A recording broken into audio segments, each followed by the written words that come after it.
Hi there, everyone. Thanks so much for joining us for this latest episode of Medically Speaking. And my special guest today is Melissa Wanzer, who is the manager of survivorship and supportive services for the Great Lakes Integrated Network, otherwise known as GLIN.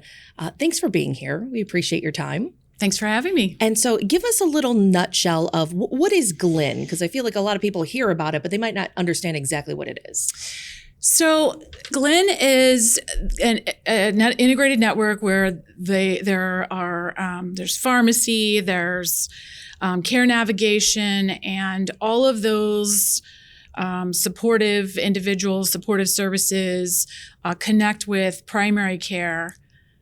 Pretty much. They work with primary care doctors and they help navigate patient care. So, because there's so much that goes into patient care, or in this case, a cancer diagnosis, it's well beyond just an appointment here or a treatment there or a surgery there. It's the wrapping it up all together as one neat package. Yeah. So our team joined GLIN. We are the only non-primary care team. So we are oncology support services, and our team aligns with them with their work in that we are removing patient barriers to care. So what are some of those barriers? So the most common barrier to care is transportation. It's a significant problem when patients are trying to, attend multiple appointments.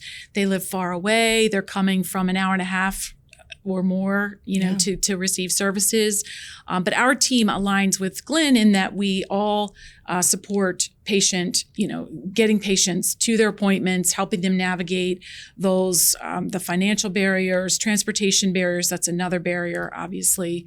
But our team is made up of nurse navigators, so tumor site specific navigators, a care navigator, a dietitian, a social worker, a quality manager, and as well a cancer tumor registrar. It's a team effort. Yes. And I think that your team includes so many people that perhaps people don't necessarily think of immediately when it comes to a cancer diagnosis and cancer care. This is that extra level that we add here. Correct. Yeah. Correct. Talk about some of the other support services that you offer, whether it's at a particular facility or out in the community, because you are out and about in the community as well. Right. So, we talk about when patients are diagnosed with cancer, there is the treatment pathway, right? So there's diagnosis, there's treatment, and there's survivorship. Yeah. And at each phase, I'm going to call them phases, patients are going to need help. They're going to need help, for example, at diagnosis, setting up their biopsies, their screening, they're going to have diagnostic screening. They're going to also need help setting up their appointments, right? Because it is suspected that they have cancer. They're going to hear the words, "You have cancer." And then try to digest that right. with all of the work that comes along with it. And again, that's where your team comes in. Right. It seems like as though you bring sort of a peace of mind and maybe relieve some of that worry that patients might have. Yeah. I mean, one of the first people they're going to connect with once cancer diagnosis is confirmed is the navigator, right? So they're going to have a subject matter expert in whatever their cancer is. If it's breast, they're going to have a breast navigator. And for example, they'll connect with that person, and that person will provide, first of all, education around their cancer diagnosis and help them understand it, but then talk about, as we mentioned before, the barriers. What are the barriers that you might experience getting to your appointments? And we talk about this pathway, right? Then they're going to start their treatment. They're going to start their treatment, and throughout their treatment, they're going to have access to resources. What are some of those resources? So they can have access to wigs. Right? We have a wig program on Wednesday and Thursday at 2 different locations. What does that entail? It's like a group meeting, right? So patients come in, typically they're set almost like office hours that we have at both locations. And, there are no appointments, they're walk-ins, right? They come in and they usually have a family member, loved one with them. And they go through our book of hundreds of wigs, right? They select them, they try them on. And, I say it's much more, there's much more there than just the wigs. They're picking out wigs, obviously, that they take home and they can wear during their experience with cancer if they lose their hair or if their hair significantly thins. But they're also taking home hats and scarves and, importantly, information, right? So we use that as an opportunity to talk to them about navigation. Have you been connected with a navigator? To talk to them about the dietitian. Are you having any concerns with your diet? So it's more than that. Sometimes there are a group of women in there, and then it becomes what I would describe as kind of a impromptu support group, where they're talking to each other and asking each other questions. And then other times it's a one-on-one where we're just kind of holding people's hands and helping them understand what's going to happen to them. And certainly the physical changes are a part of a cancer diagnosis, but I can't help but think if you look good, you feel good. And that's got to lift your spirits as you're going through something that's pretty traumatic. It's a small piece, but I feel like it could have a big impact. Like to us, we might think of it as just a wig, but for a cancer patient, I feel like it could change their outlook on how things are going as well. Yeah, and it's interesting, right? So I would change the verbiage to look normal. That most of the women who come in want to look like they're themselves. They feel overwhelmed. Losing your hair, losing your eyebrows, your eyelashes, and again, men as well, is overwhelming. So most people want to select a wig that looks exactly like their former, their pre-cancer hair. And so, it's all about helping them in this process find something that they feel comfortable in, that looks like their, typically it looks like their former hair or their hair they lost. And then also just talking to them about the other resources. And you had mentioned this as well. So things that we have within Kaleida Health Cancer Care, we have a support group. We have regular educational seminars. We have, again, access to a dietitian, palliative care, genetic testing. We treat the whole person, right? It's treating the whole person. And, once they're finished with treatment, they then can move into our survivorship program. They can meet with an advanced practice practitioner who specializes in survivorship, or what I like to call healthy survivorship and wellness, right? Now that you're finished with treatment, we want to help you stay well. Yeah. And what does that entail? What does healthy survivorship look like? Right. Healthy survivorship involves addressing what I would describe as like pillars of health, right? So that's going to be exercise.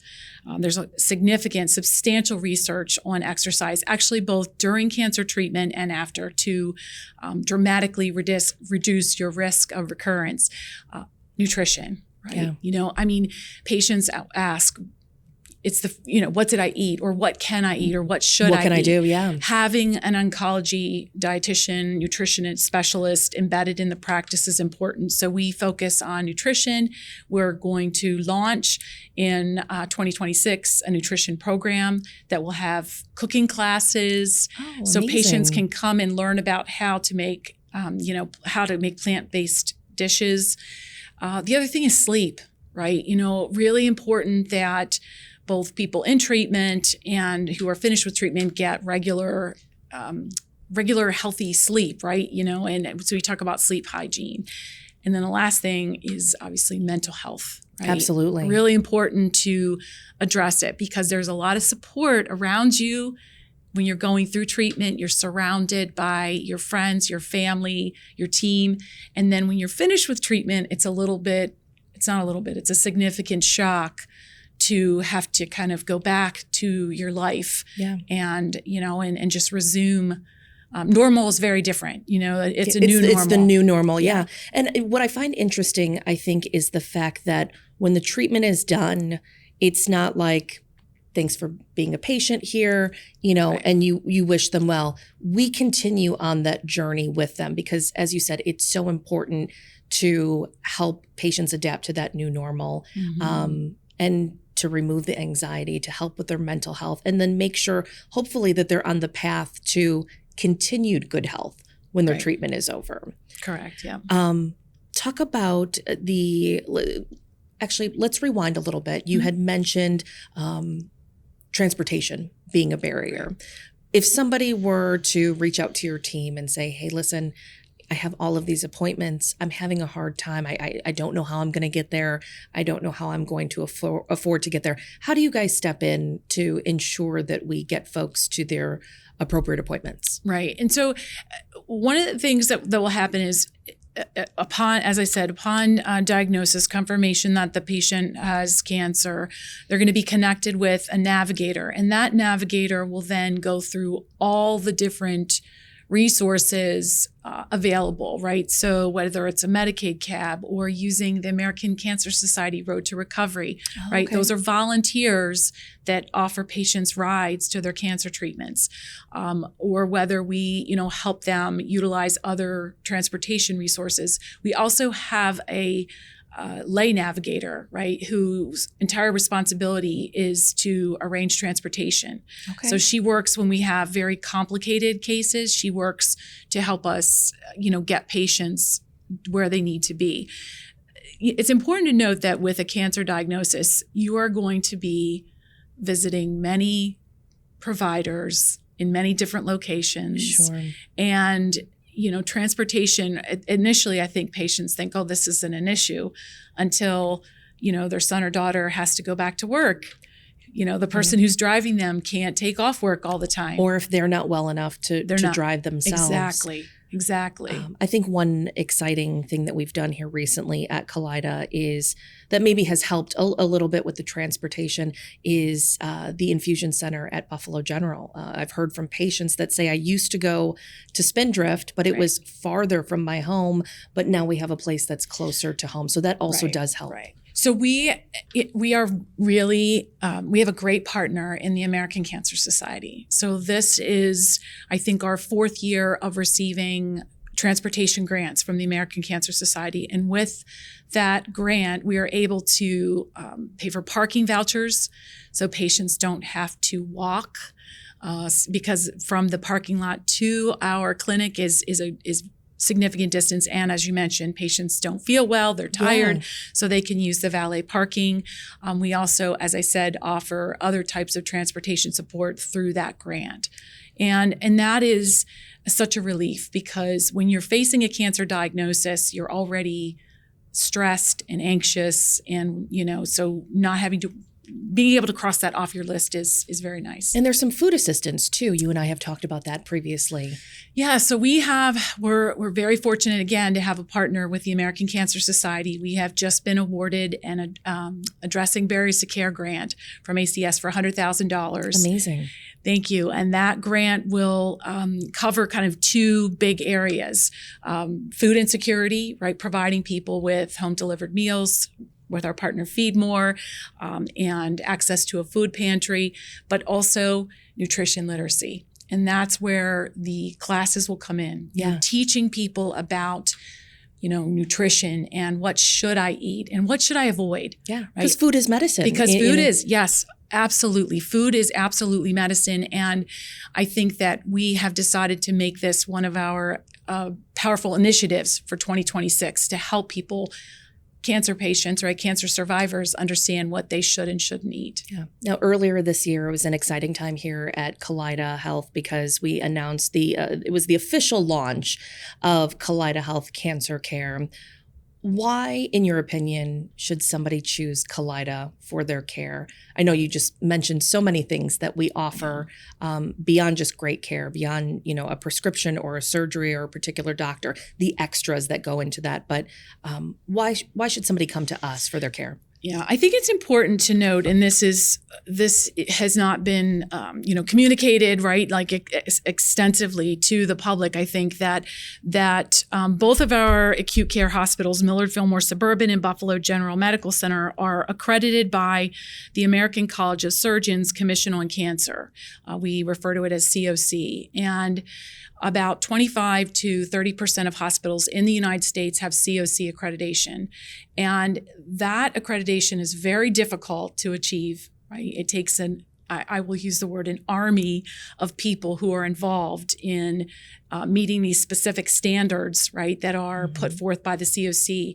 And being accredited matters because the quality of care that you receive at these accredited sites is better and the cancer outcomes are better. Yeah. So that's important, and that's not a well-known fact, I think. And I think that is important because it, to me, means that Kaleida Health is not just, you know, a regular hospital that's dabbling in cancer care. Cancer care is a big focus for us. Right. And we've been treating, I mean, Kaleida's been treating cancer patients for years and, you know, saving people's lives. And that's really important to emphasize, that people have been getting exceptional cancer care. And the other thing to recognize is that what a gift it is to have choices in where you go to get care, and, you know, to be able to go to multiple, right, cancer providers and get input on your treatment. We have cancer tumor boards, right, where, you know, patient cases are presented, multidisciplinary tumor boards. And again, we treat the whole patient. So patients are getting access to support services, palliative care, genetic testing, nurse navigation, you know, all of the things that are necessary in treating the whole patient. Yeah. You are especially passionate about what you do because you have a personal connection to cancer. You're a cancer survivor yourself. Tell me about that and how that shapes the work that you do and the interactions that you have with the patients that you work with.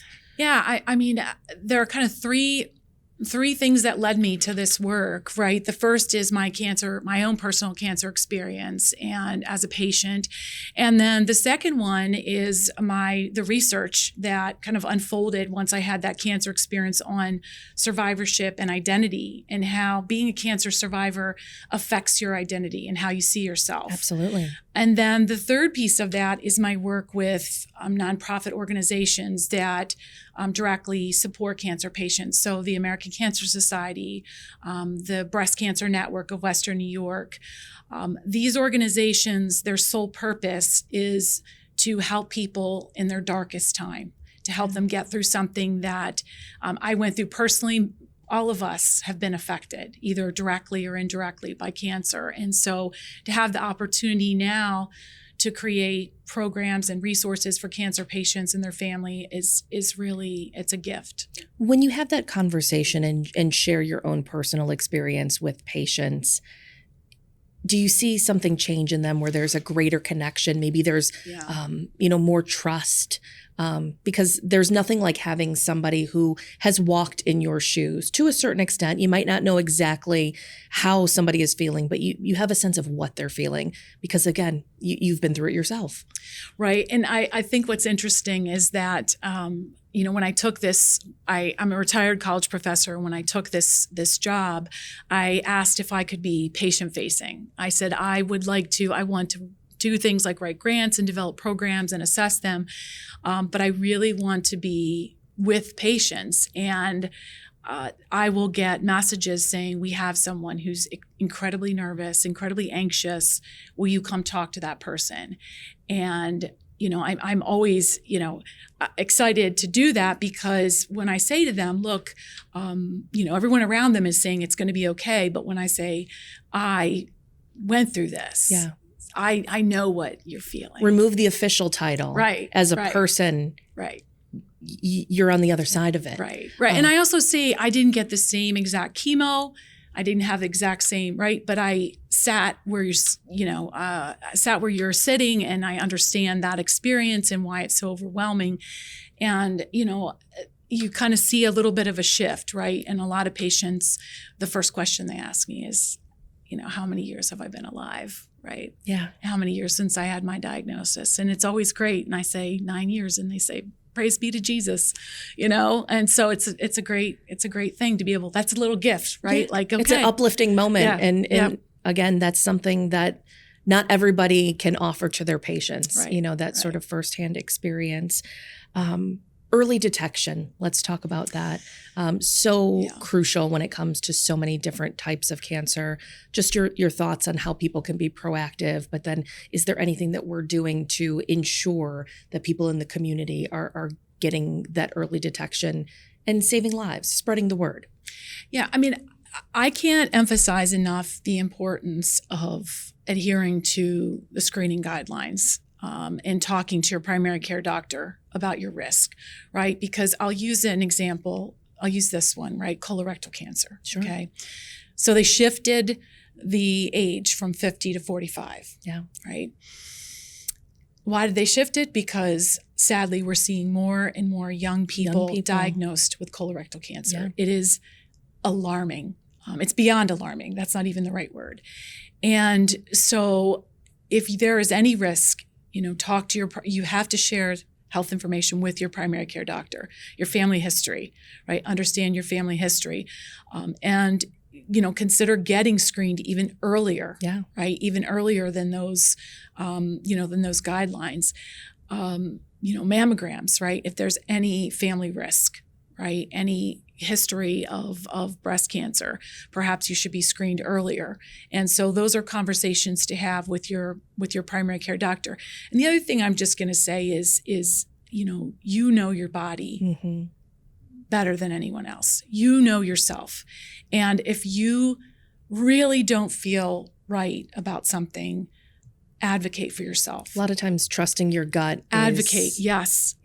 And I think that that's an important message from this work that I've seen. I've had patients come in who've said, I really knew that something was wrong, but I didn't meet those guidelines. And so, for me to be screened, I would have been an outlier. And the doctor put it off, and I had to see several different doctors until finally somebody listened to me. Yeah. And I did that for myself. When my mom died of colon cancer. So obviously there was a family history there. And I technically wouldn't have fallen under the screening guidelines and would not have for a very long time. And I talked with, several doctors, several providers, explained the situation, and they really fought for me to get the screenings. And so, I went, and I've gone a couple of times. And the best thing that you can get is that peace of mind to say, you know what, I was proactive. We've got a clean bill of health, and now my job is to spread the word to other people as it is to you. And you talked about talking to your doctors. I think it's also important to talk to your friends, to talk to your family, and to be that voice of reason or that gentle nudge that sometimes people need. Maybe if they're on the fence or don't think they need to go. I think about the amount of times that I nag. I nag some friends, I nag some family, because it's that important, right, I think, to start those conversations. Right. And this is not a fun topic. No. Right? I mean, this is not, hey, let's talk about cancer screening. Yeah. This is not a lighthearted, easy topic, but I think about, what you're saying, you have this family history, you can't tuck that away and live in fear. You have to use that as, something that informs your health. Yeah, and knowledge is power. Yeah. Absolutely. The overarching message, I think, is treating the whole patient and treating them like a person as well, right, as they go through this journey. Right. And that is the beauty of having a team, an entire group of people in our existence is to support those patients, right? Like I said, at diagnosis, treatment, and through survivorship, and provide them with both internal resources, things that we have available for them, transportation, food, support group, access to genetic testing, palliative care, all those things, but then also connect them with the larger community. And I think that because we are, we are a smaller organization, we get to know our patients well. We get to know their families, their caregivers, and they're much more than a number. They are truly, they become in some ways like family. When you hear from patients that say, thanks to you and your team, I was able to get the food that I needed. I was able to make it to the appointments that I previously couldn't have made it to. What is that like? How does that make you feel I would imagine it's, we're doing great work here. Yeah. I mean, I think about, and again, my own experience, that I was so fortunate that I didn't need transportation, or food. Yeah. And that these patients, some of them, it's tough to realize for some folks that cancer is the least of their worries. Yeah. And again, you and your team serve as the folks that are breaking down those barriers and removing those hurdles, those obstacles, so that their focus can be right on their care. You guys are doing absolutely great work. I don't think that we can stress just how important this is. And we wish you and your team continued success. And again, it is a team effort. It takes a village. Yes, absolutely. And glad that you are doing well, and you're able to share, your personal journey, your personal knowledge, and I think most importantly, the passion behind your work. Thank you. is very evident. So Thanks. Thank you, Melissa Wanzer, Manager of Survivorship and Supportive Services for Glenn. Thank you so much for being here, and I hope that we can chat again as you continue to expand and as more and more exciting things come through the pipeline. That'd be wonderful. Thank you. Thank you. And thank you for listening to this latest episode of Medically Speaking. We will see you next time.